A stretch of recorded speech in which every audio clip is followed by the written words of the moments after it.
की 60 कन्याएं पैदा हुई, नहीं दक्ष महाराज की 60 कन्याएं पैदा हुई। 60 कन्याओं में से 63 कन्या कश्यपाय महात्मा ने 13 कन्याओं का विवाह कश्यप ऋषि के साथ किया गया और उन 13 कन्याओं से जो संतान हुई उससे सारा संसार भर गया। जैसे मानस पुत्र पैदा हुए ऐसे ही मानसिक कन्याएं भी पैदा हुई। तो बड़े पवित्र थे उस समय, वो ऋषि मुनि टीकालज्ञ पैदा हुए। तो सज्जनों, उनकी संतानों से सारे संसार भर गया। बड़ा रोचक विषय, कोई जगह खाली नहीं। भूगुआ स्वा माजना तब सत्यम, भूगुआ स्वा माजना तब सत्यम। इन 7 लोग ऊपर और 7 लोग नीचे, 4 प्रकार के प्राणियों की सृष्टि हुई। स्वेदज, अंडज, उद्भिद, जरायुज। स्वेदज कहते हैं जो पसीने से सीलन से पैदा होते हैं। भूमि उद्भिद्य जातानि उद्भिजानी, जमीन को फाड़ के जो प्रकट होते हैं वो पेड़ कक्षा बक्षादीनी, पेड़ पौधे पैदा हुए। अंडज, अंडे से पैदा होने वाले पक्षी पन्नगादीनी, पक्षी और पन्नग, पक्षी सर्प और छिपकलियां, पन्नग जिनको कहते हैं वो भी पैदा हुए। और जरायुज, जरायुज माने जो जेर से पैदा होते हैं, जो मां के गर्भ में जाली में लिपटे होते हैं और उससे जो पैदा होते हैं मनुष्य पशुआदीनी, मनुष्य और पशु आदि। ये 4 प्रकार की सृष्टि संसार में हुई मुख्यतः। तो संसार भर गया, कहीं भी खाली जगह नहीं। और जो सती नाम की कन्या थी, सती नाम तथा कन्या रुद्राय च महात्मने दत्ता दक्षिण सा कन्या भवानी प्रकीर्तिता। दक्ष जो थे ऋषि, उनकी एक पुत्री सती थी जो छोटी थी, उसका विवाह महादेव जी के साथ किया गया जो रुद्रों के स्वामी हैं। ये देखिए बड़ा रोचक विषय। तो ब्रह्मा विष्णु शंकर 3 देवता हो गए और 3 देवताओं की 3 देवियां हो गई। उन देवियों में 3 प्रकार का गुण होता है। सत्व गुण वाले देवता विष्णु भगवान कहे जाते हैं। उनकी लक्ष्मी भी सत्व गुणी होती है। लक्ष्मी कहाँ रहती है, किस घर में रहती है? लोग कहते हैं महाराज कोई उपाय बताओ हमारी लक्ष्मी जरा रुके। धन दौलत कमाते हैं लेकिन बरकत नहीं होती, या हमारे घर में शांति नहीं होती। लक्ष्मी का मतलब खाली रुपये नहीं होते, लक्ष्मी का मतलब घर में प्रसन्नता होती है। लक्ष्मी का मतलब अतिथि का सत्कार होता है, वो लक्ष्मी जहां होती है वही होता है। लक्ष्मी 2 प्रकार की होती है, एक अलक्ष्मी एक लक्ष्मी। हमारे घर में अलक्ष्मी ना आवे लक्ष्मी आवे ऐसा कहा गया है। जो अलक्ष्मी होती है उसकी सवारी उल्लू होती है, वो धर्म से कमाया हुआ धन होता है। वो उल्लू रात में उड़ता है। अगर आपके पतिदेव रात में उड़ने लगे तो उल्लू की सवारी चल रही है, फिर तो समझ लो अधर्म का पैसा आ गया है। कैसे उड़ते हैं रात में? जब वो नशे में हो जाते तभी तो उड़ते हैं। बहुत लोग इसको समझते नहीं है। वो उनकी क्या गलती है? वो होना ही ऐसा ही है ना। वो हम जब पढ़ते थे एक अध्यापक थे, वो जब बच्चे से पूछेंगे चल तू बता, वो आप ध्यान तो देते नहीं थे बच्चे। वो नहीं बताएगा तो खड़ा हो जाएगा, खड़े होंगे। फिर कहेंगे एक बार पहाड़ में एक रामबांस होता है, देखा ना रामबांस, उसके कांटे बड़े खतरनाक होते हैं। तो राम को कहते थे तेरे खोपड़े में रामबांस के कांटे से लिखा हुआ है ना, तू कभी नहीं पढ़ेगा। अब वो क्या करे, वो कहते खोपड़े में ऐसे लिखा है, क्या करे? तो भाग्य में इसके ऐसे ही लिखा, क्या करे? अन्यथा संसार में भाई यहाँ आए हैं, भगवान ने हमको सब कुछ दिया है तो हम भगवान का भजन करें, आनंद में रहें, नियम से रहें, घर में भजन करो, समझ करें, प्रेम से का व्यवहार करें, गुस्सा मत करें। हर बात में गुस्सा, हर बात में गुस्सा। कभी पति को गुस्सा, कभी पत्नी को गुस्सा, कभी बेटे को गुस्सा, कभी बेटी को गुस्सा, कभी बहू को। उनके गुस्से में कोई देरी नहीं है, कुछ भी कहो उसमें गुस्सा आता है। अब लक्ष्मी है वहां, लक्ष्मी है, यही है। तो लक्ष्मी कब आती है? समय पर उठो, समय पर सो, उठ करके दिशा जंगल जाओ, विधिवत शौच करो। शौच बहुत जरूरी है। शौच जो है धर्म का एक पांव है। उसके बाद दांतों को भी साफ करो। अगर आपके दांतों के बीच में अनाज फंसा हुआ है, आपने रोटी खाई, आपने किशमिश काजू खाए, वो दांतों के बीच में दिख रहे हैं, तो लक्ष्मी वहां घर को पसंद नहीं करती। तो दांत को बिल्कुल साफ करो। खाना खाने के बाद ना एक चांदी का बना लो पतली सी तार, कल बाजार। पहले आपने क्या किया, लोग गले में लटकाए रहते थे और खाना खाया, उसके बाद कुल्ला करते वक्त जो है अपने दांतों को साफ करते थे। दांत जिसके साफ नहीं है, जो सुबह शाम सोए रहते हैं सूर्यास्त के समय, जो जब मर्जी आई तब सोते हैं, जिनमें बहुत आलस्य होता है, वहां लक्ष्मी नहीं रहती, चाहे भगवान विष्णु ही क्यों न हो। तो लक्ष्मी के लिए स्वच्छ रखो। लक्ष्मी का मतलब ये थोड़ी होता है कि नाराज होया कुछ नहीं, हजारों रुपए की साड़ी पहन ली और कपड़े लाखों रुपए के पहन लिए, वो लक्ष्मी कुछ नहीं होती। कब वस्त्र आपके सस्ते हों, साफ हो, तभी अच्छा रहेगा, तब भी ठीक होगा। महंगे और स्वच्छ है, आपके भाग्य की बात है। तो सज्जनों, लक्ष्मी जो है वो सत्वगुणी है। लक्ष्मी वहीं रहती है जहां सत्वगुण हो। अब घर में तमोगुण का तमोगुणी भोजन है, तमोगुणी व्यवहार है, तमोगुणी जीवन शैली है, फिर लक्ष्मी वहां ठीक। तो अब आए शंकर भगवान है, ब्रह्मा रजोगुण है, विष्णु सत्वगुण है, उनकी पत्नी सत्वगुणी है, और शंकर भगवान तमोगुणी। शंकर में तीनों गुणों की बड़ी विशेषता है, लेकिन ये कम बाकी हो जाए तो फिर भजन नहीं होता। भजन के लिए सत्वगुण बढ़ाना पड़ता है। तमोगुण तो संहार के काम आता है। जरा तमोगुणी जहां हो जाएंगे तो वहां मारपीट ही होती है। हाँ, तो देखिए तीनों देवता अलग किस्म के। वीर होना है, धर्म का मतलब होता है कि भाई ताकतवर होना चाहिए, लेकिन इसका मतलब ये नहीं है कि घड़ी में ताकत दिखाने लग जाओ, वही लड़ाई करने लग जाओ। धर्म की रक्षा के लिए हमको शक्तिशाली भी होना चाहिए। तो एक प्रश्न पैदा हो गया है, नृत्यामः पुनस्ताम चौपाकमिच्छामहे वयम। हम इस कथा अमृत को सुनकर के तृप्त नहीं हो पा रहे हैं और इस कथा रस को पीना चाहते हैं। बताओ महाराज, क्या पूछना चाहते हो? प्रथम दक्ष पुत्री च पश्चात च पर्वतात्मजा कथम एक शरीरेण द्वयो पुत्री प्रजायते। हमें ये बता दीजिए कि पहले वो दक्ष की पुत्री थी, नाम सती था, और फिर उसका नाम हमने सुना है पर्वत की बेटी थी, पार्वती था। तो एक ही थी या अलग अलग थे ये दोनों? महाराज ये हमें समझाइए। बोलिए उमापति महादेव की। सूत जी ने कहा, पूर्वम दक्षस्य रुद्रस्य स्पर्धा जाता महात्मनो ततो दक्ष स्वयं यज्ञम कृतवान देव सन्निधौ।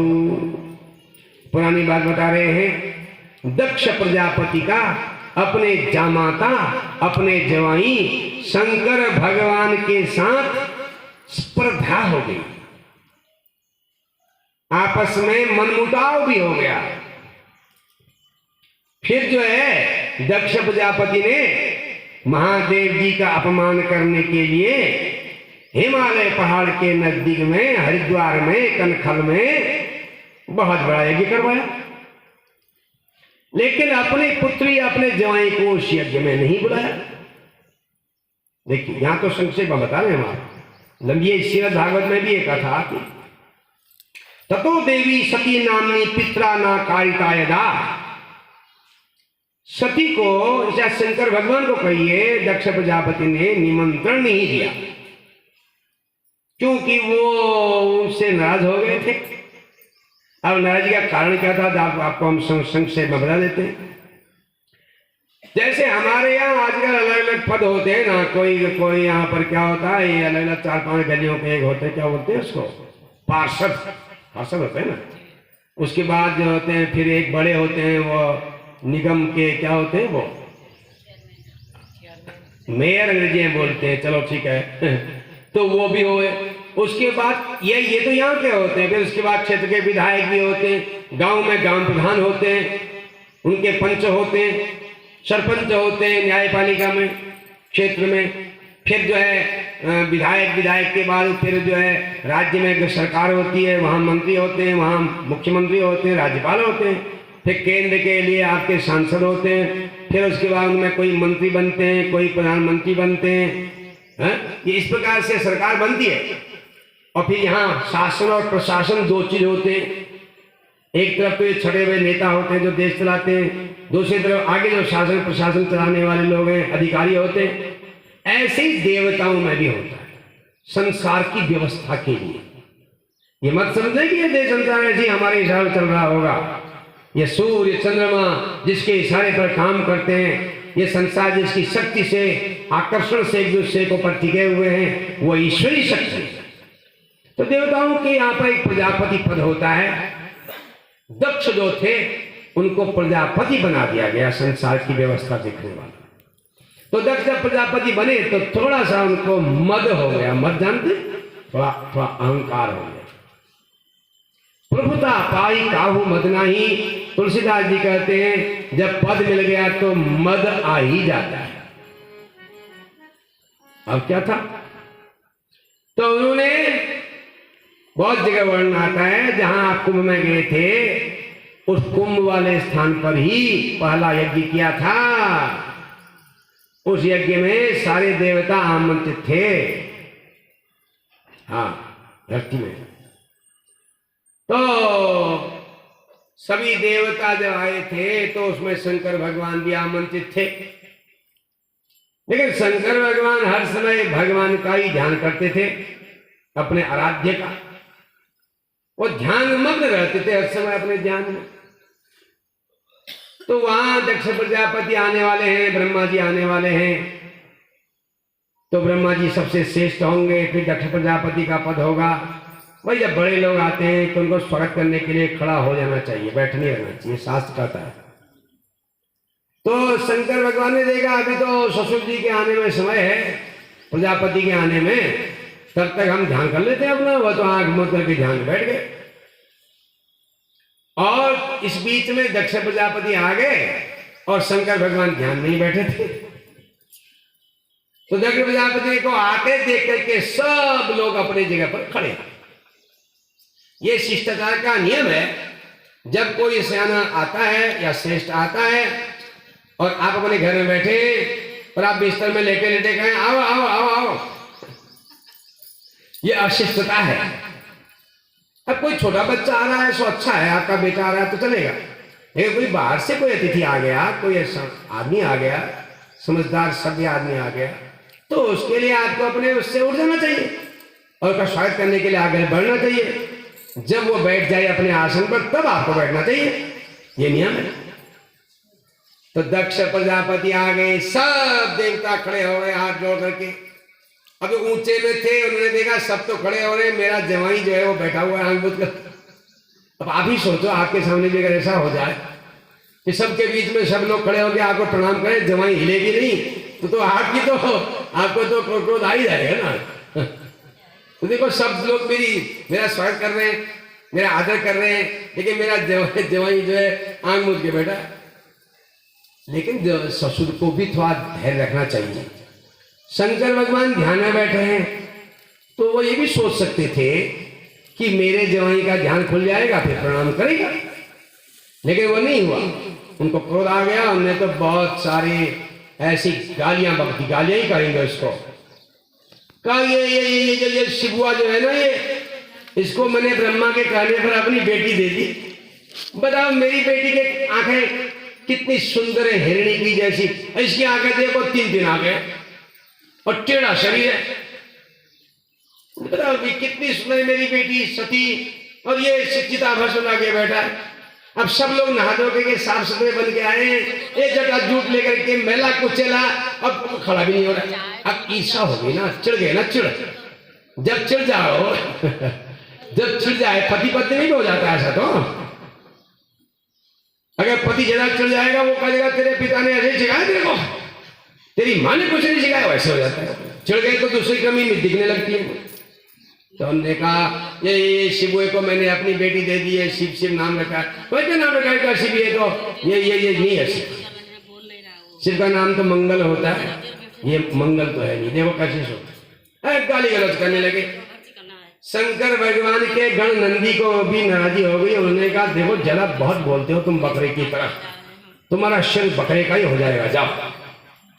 मैं अपना ही अहंकार हो रहा है तुमको, तुम्हारा सिर बकरे का हो जाए। गाली गलौज खूब जम करके उन्होंने भी उनको कही, हमने भी उनसे कही। शंकर भगवान ने कहा अब झगड़ा शुरू होने वाला है, बैठना बेकार है। भगवान उठे और चल दिए। फिर सोचिए वो शंकर भगवान जो महादेव जी है, क्या उनको पता नहीं होगा मेरे ससुराल है? वो सर्वांतर्यामी नहीं, उन्होंने लीला की, आंख बंद करके काम कर दिया सारा। आपने रामायण पढ़ा होगा, जब मारीच जो है सोने का मृग बन के आया था, तो उस राम जी ने जब बाण मारा, उसे बाण लगा तो उसने जोर से कहा हा लक्ष्मण, हा लक्ष्मण। सीता जी ने कहा देखो लक्ष्मण तुम्हारे भाई पर आपत्ति आ गई है, वह तुमको पुकार रहे हैं, दौड़ो जाओ। लक्ष्मण ने कहा आपत्ति और हमारे भाई राम पर? ऐसा हो ही नहीं सकता। उन्होंने कह दिया प्रकृति विलास सृष्टि लय होई, प्रकृति विलास सृष्टि लय होई, सपने संकट परई किशोरी, सपने संकट परई किशोरी।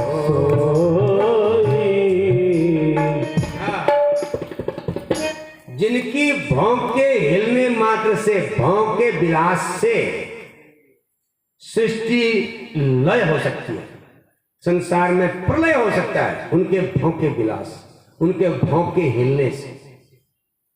तो क्या ऐसे भगवान श्री राम जी कभी संकट में पड़ सकते हैं?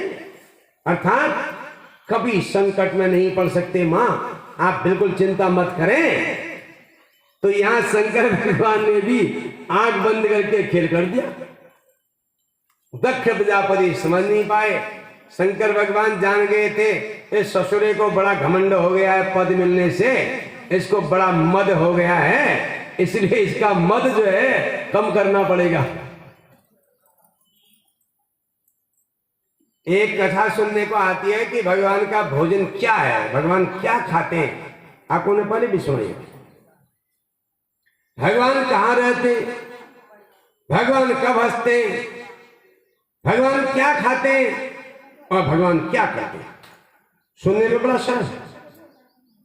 एक राजा ने कहा जो हमारे प्रश्नों का उत्तर देगा उसको आधा राज्य मिलेगा। लोगों की भीड़ लग गई। बड़े सरल प्रश्न हैं। भगवान कहाँ रहते? बकरी के चराने वाले बकरवाल ने कहा अपनी पत्नी से अब मैं बकरियां नहीं चराऊंगा, मैं कल परसों राजा बनने वाला हूं। भगवान ने कहा ऐसा क्यों करते हो, तो हमारा काम है ना, मैं राजा बनूंगा। क्यों? अरे चार प्रश्न पूछते हैं। भगवान पूछे भगवान कहाँ रहते हैं, तुमको पता है? हाँ भगवान खाते मंदिर में रहते हैं। और भगवान क्या खाते हैं? अरे हलवा पूरी खाते हैं, बड़े खाते हैं, उन्हें खीर भी अच्छी लगती है, यही सब मरी अच्छी है, मीठी मीठी चीजें खाते हैं वो तो। अच्छा तो भगवान कब हंसते हैं? जब उनका कीर्तन करते हैं तब हंसते हैं वो। अच्छा उनको तो फटा। भगवान क्या करते हैं? उन्होंने कहा भगवान क्या करते, मैं राजा बनूंगा। और क्या करते? भगवान ने कहा ठीक है फिर राजा बन जाओगे तो मैं भी रानी बन जाऊंगा। प्रसन्न हो गए दोनों। थोड़ी देर बनेंगे नहीं बनेंगे बात की बात है। अब बात ही करनी है तो बड़ी ही करनी चाहिए, छोटी छोटी बातें क्या करनी है बताइए। तो देखिए अब दिन आ गया, राजा के यहाँ भीड़ लग गई, एक बड़े मैदान में लोगों को आमंत्रित किया गया था। बताओ भाई, राजा ने ऊपर से कहा, बताओ भगवान कहाँ रहते हैं? हाथ खड़ा करो जिनको आता है। सबने किए, बताओ कहाँ रहते हैं? सबसे आगे वाले तो बताओ कहाँ रहते हैं? मंदिर में रहते हैं। मंदिर में ही रहते हैं कि और जगह भी रहते हैं? और तो क्या करेंगे भगवान जी, उनके लिए मंदिर में रखते हैं हम अलग से, वही रहेंगे वो। उन्होंने कहा भाई मंदिर वाले सभी तरह हो जाओ, एक किनारे हो जाओ। उन्हें समझा हम सही बता रहे, तो सब लोग इकट्ठे हो गए। आधी जनता तो छट गई। उनसे कहा तुम्हारा पहला प्रश्न ही गलत हो गया, तुम घर जाओ। तो ऐसे प्रश्न पूछे गए, किसी ने एक प्रश्न का उत्तर दिया, किसी ने 2 का, किसी ने 3 का। इनमें भी छटते गए ना, भगवान क्या खाते हैं? किसने कहा लड्डू खाते हैं, किसने कहा पेड़े खाते हैं, किसने कहा इमरती खाते हैं, जिसको जो अच्छा लगता था। तो तुम इमरती वाले लड्डू पेड़े वाले भी जाओ, तुम भी गए काम से। तो ऐसे छटते गए। किसी ने 1 का सही बताया, किसी ने 2 का सही, किसी ने 3 प्रश्नों का उत्तर बताया, लेकिन 4 प्रश्नों का उत्तर कोई नहीं दे पाया। जांच कर रहा था मेरी प्रजा के लोग कितने धर्मात्मा हैं। बहुत दिन बीत गए। एक दिन महात्मा जी चले गए। अब महात्मा जी का समझ गया, कहो महाराज जी कैसे आया होगा, आपके प्रश्नों का उत्तर देना है। राजा ने अब ऐलान कर दिया था, जो मेरे प्रश्नों का उत्तर देगा उसको पूरा राज्य मिलेगा, वो राजा बन जाएगा हमारी जगह पर। अब महात्मा जी आए और महात्मा जी से कहा कि आप कैसे आए? इनका प्रश्नों का उत्तर देने आए। अच्छा, तो राजा बनने का विचार है आपका? हमने कहा नहीं, ये तो आपने कहा है, वो तो जब हम उत्तर देंगे तब देखेंगे। तो कहो भगवान कहाँ रहते हैं? महात्मा ने कहा आप बताओ भगवान कहाँ नहीं रहते? ठीक है, मैं उदाहरण से समझाइए। अरे भगवान जल में जो मिठास है वो है, वायु में जो स्पर्श है वो है, आकाश की जो विशालता है वो भगवान है, अग्नि में जो उदाहरण शक्ति है भगवान है, और पंच तत्वों में हर जगह भगवान विराजमान है। अब बताओ दुनिया में कौन सी जगह है जहां भगवान रहते? हाँ बिल्कुल सही है, बिल्कुल सही है। अब बताओ भगवान कब हंसते हैं? कहा प्रभु जब बच्चा माँ के गर्भ में होता है तो उसको जब होश आता है, थोड़ी थोड़ी जैसे उसको कहानी लगती है, गर्भ के अंदर ज्ञान आता है, उसको कहते हैं गर्भ का ज्ञान। वो देखता है कि मैं तो इस गर्भ रूपी नरक में अनेक बार आ गया हूं, देखो चारों तरफ से बंद है, कोई उजाला नहीं, प्रकाश नहीं, कुछ नहीं। अब मैं यहाँ फिर आ गया, बताओ मैंने कुछ गलती कर दी? पहले भगवान से कहा था आपका भजन करूंगा, लेकिन मैं आके भूल गया। ये बाहर निकलती मैं सब भूल जाता हूँ हर बार, और इस बार भी अब मैं अगर भगवान से कहूँ मुझे निकाल दो, फिर भूल जाऊंगा बाहर जाके, क्या करूं? लेकिन मैं यहाँ रह भी तो नहीं सकता। फिर वो तय कर लेता है इस बार तो मैं भगवान का ही भजन करूंगा, भगवान मुझे इस कारागार से बाहर निकालो। तो भगवान कृपा करते हैं, तो कृपा करते हैं, तो क्या कृपा करते हैं? वो डॉक्टर के बाहर ले जाते हैं लोग आजकल, और डॉक्टर कहते हैं ऑपरेशन होगा, तो बच्चा बाहर आ जाता है।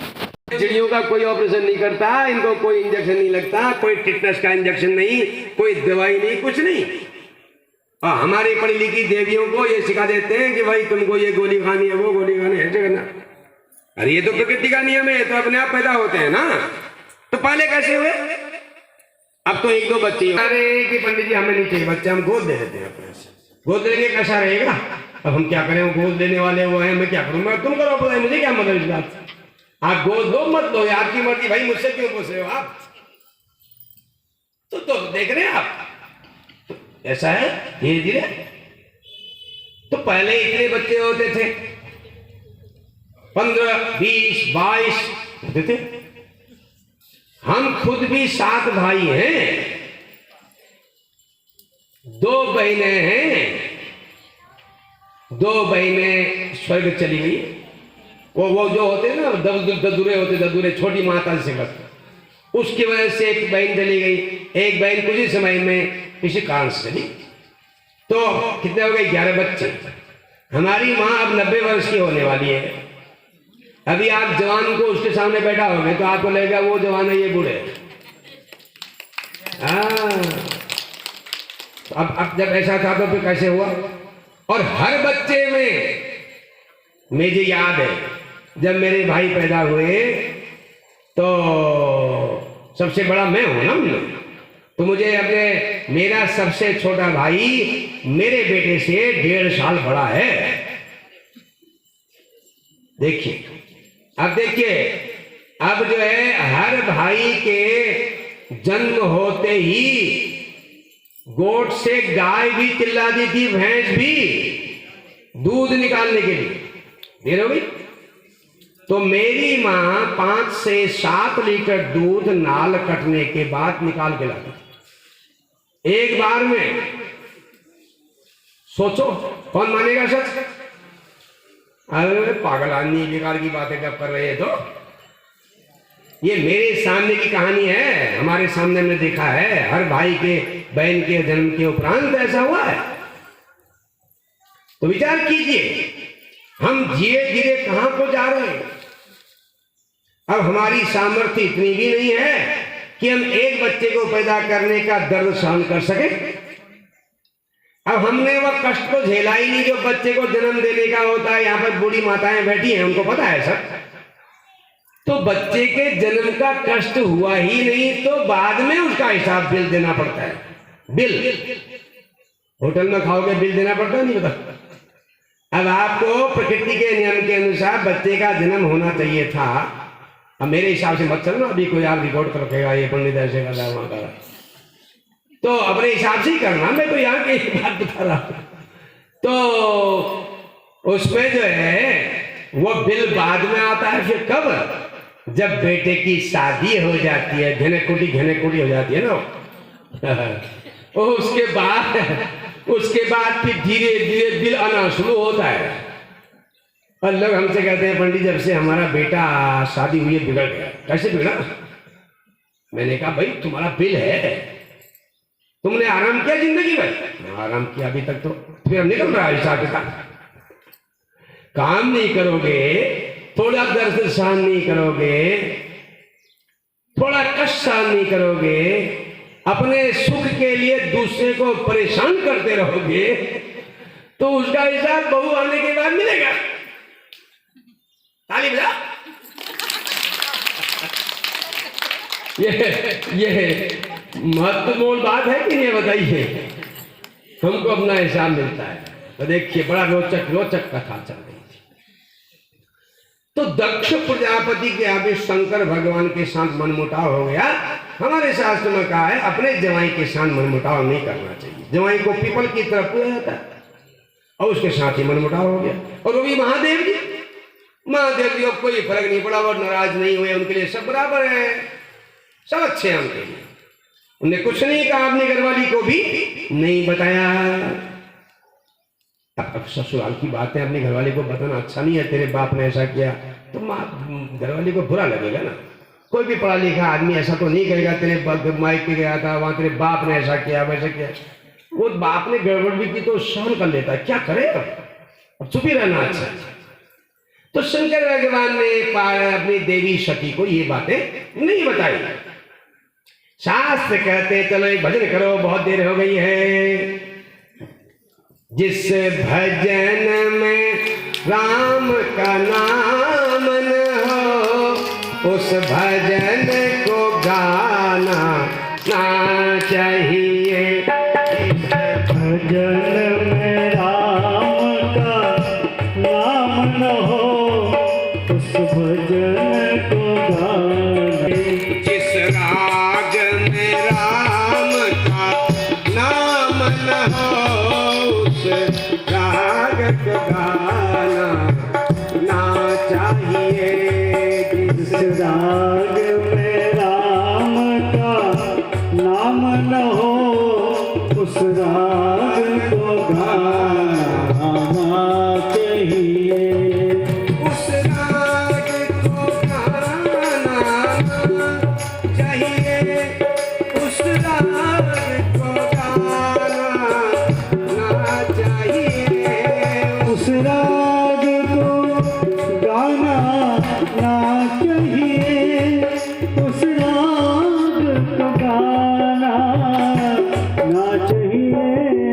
जिस राग में राम का नाम न हो, उस राग को गाना ना चाहिए।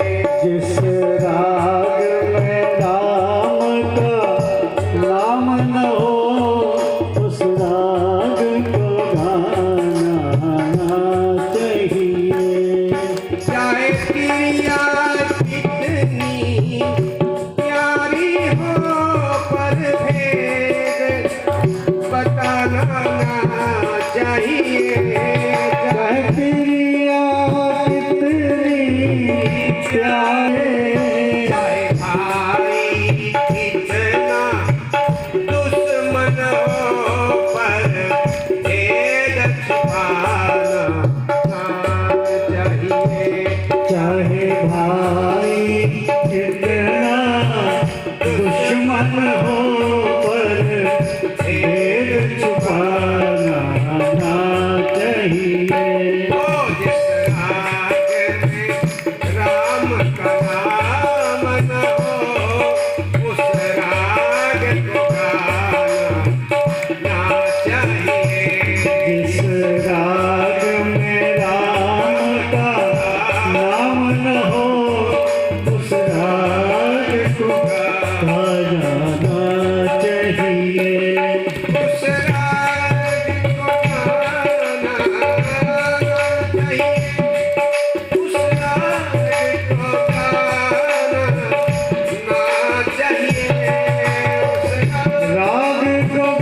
गाना ना चाहिए। उस राग को गाना चाहिए,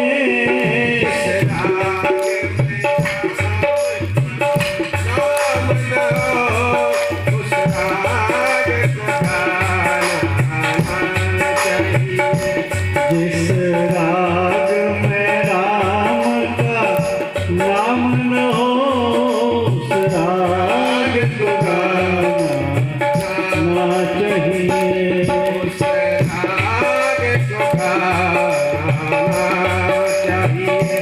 उस राग को गाना ना चाहिए।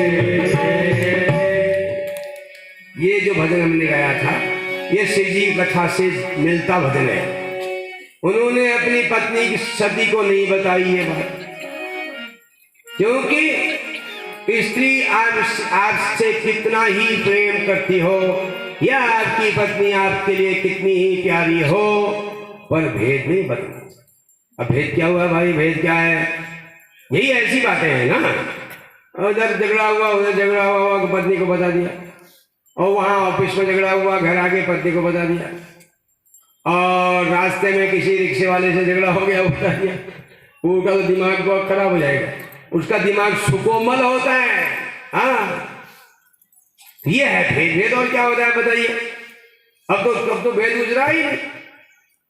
आप सावधान रहो, आप नौकरी कर रहे हो, जहां नौकरी करने में आजकल स्त्रियां भी नौकरी करती हैं, अपनी पत्नी को समझदार आदमी नहीं बताएगा मेरे ऑफिस में कोई औरत भी काम करती है मेरे बगल बैठकर, क्योंकि अगर वो बताए तो उसको चिंता लग जाएगी, कहीं मेरी शादी टूट तो नहीं जाती है।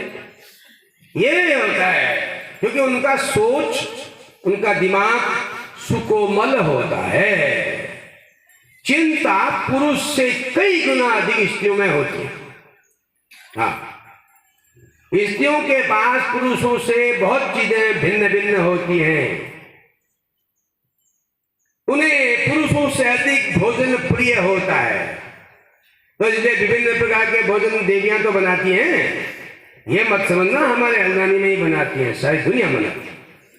हाँ, और उन्हें भोजन ज्यादा प्रिय होता है, वो भोजन परोसना पसंद करती हैं, खिलाना पसंद करती हैं, और उन्हें आदमियों से 4 गुना ज्यादा लज्जा होती है।